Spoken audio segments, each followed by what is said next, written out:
आपले हृदय स्ट्रॉंग आहे की नाही आपण कशावरून समजू शकतो, कशावरून ओळखू शकतो? तर महत्त्वाचं काय की हृदयाचं काम काय आहे की बॉडीला रक्तपुरवठा करणे. हे पंपिंग स्टेशन आहे.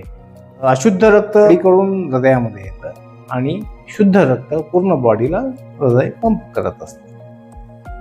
मग याच्यामध्ये काय होतं की एका मिनिटाला 5 लिटर रक्त पूर्ण बॉडीला प्रोव्हाइड करत असतं, पंप करत असतं हृदय.